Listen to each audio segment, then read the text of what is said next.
What does it mean when we reset ourselves?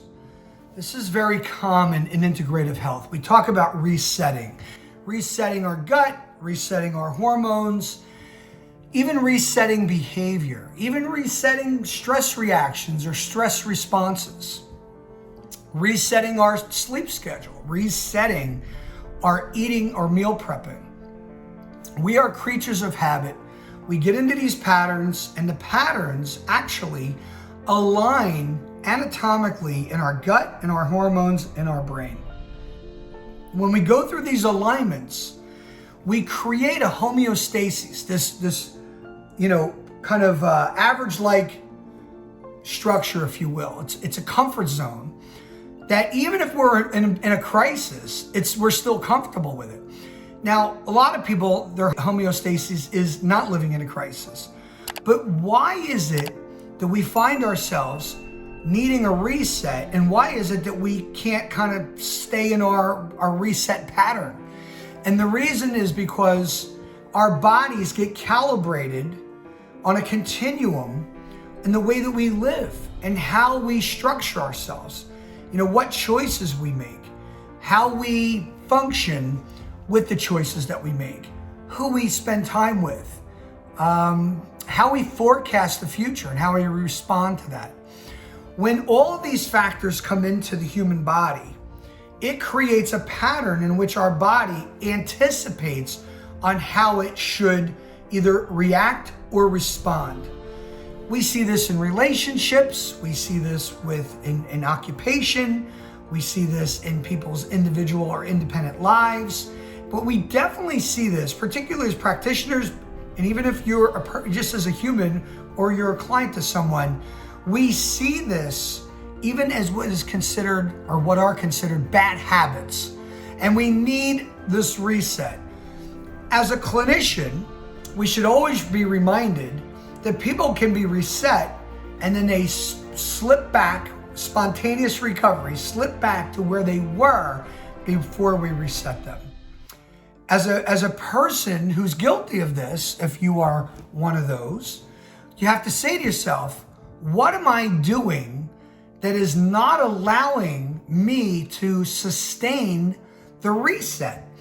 And there's a lot of reasons for that. And we can go through this forever and talking about what types of choices we make or how we allow ourselves to not be cognizant of our alignment with certain types of structural interventions that we should be sustaining over a period of time. But the bottom line is this: whenever we go through a reset, our body is uncomfortable. As clinicians, we can't be upset or frustrated with our clients when they don't sustain the reset, because that's why they come to us. We have to understand why they don't sustain the reset. And then for those who fail after the reset, we have to understand, why are you failing? Is it discipline? Is it the people that you spend time with? Is it your lifestyle, your work style? Are you vulnerable at certain times of your day or your night? In behavioral health, we see this all the time. A person goes to rehab and they get a reset. And they come out, and a week later, they're right back where they were. Why is that? Well, listen, before we go in that direction, let's talk about another example. Person goes on a great dietary structure. I'm going to try this new diet. And they stick to it for a week or two, 3 days, whatever it is. And they're feeling better. And they go right off the bandwagon. They get right back where they were, and they lose the value of what was their reset. I run into this occasionally. I evaluate someone's gut. I find out it's a hot mess. The whole thing is unbalanced. There's bacteria, whatever. I get their gut cleaned out. Bam, they're right back where they were, eating the wrong foods, taking antibiotics, drinking up a storm, alcohol that is, and they're back where they were before they started with me. So then we have another reset. In the clinical world, we look to see where the pattern is disturbed. Why was there a disturbance? What is the habitual or systemic precursor that disturbs this? Great example.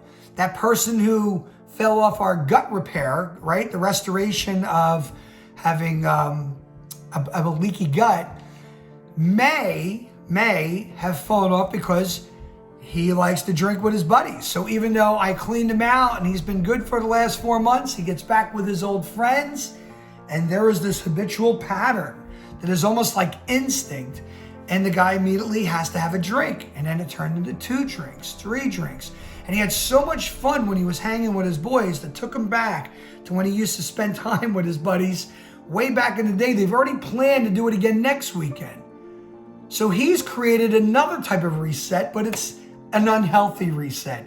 Now it's weekends, but in between the weekends, he's drinking during the week, because every time he drinks, it reminds him, gets this really cool dopamine flashback of, man, this is what it's going to be like when I'm back with my buddies again this weekend. Now they start having Zoom conferences during the week, talking about how great the weekend's going to be. So there's all this reward to going back to where the person was. And then somewhere along the line, it crashes. And the person gets really sick again, or they relapse, or they fall apart, or they lose a relationship. They're going through a divorce. Their children don't want to see them. They got fired from their job, and then they come back to the clinician and they say, yo, man, I need another reset. Very easy for us as clinicians, everybody, to say, you screwed up, man. What are you doing? What are you thinking? We don't ask it that way. What we want to do is understand, why did we fall off the grid? What is the reoccurring variable that continuously takes the person into the wrong direction?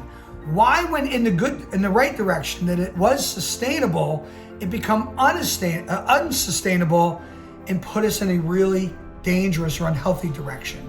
So we want to investigate that. If you're the person guilty of this, you want to look at this and say, what am I doing that's contributing to my lack of follow through?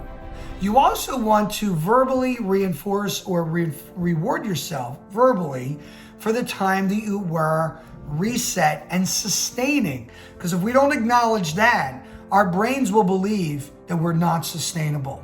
When we identify that precursor, or it could be precursors, that influences these choices, decisions, or habitual patterns of behavior, we then want to create interventions to disturb or derail or prevent those precursors from influencing our behavior or our decisions, so we can sustain longer. What is the length of time we're looking at? The typical length of time, if you look at the studies of behavioral health, is somewhere between 8 weeks and 6 months. So depends on the person and their vulnerability. And it also depends on who they're still surrounded by and what interventions they can, continue to afford or maintain, etc. When we get into that 8-week period, we're starting to look at behavioral change that is actually, the reset becomes more anatomical. So we want anatomical change.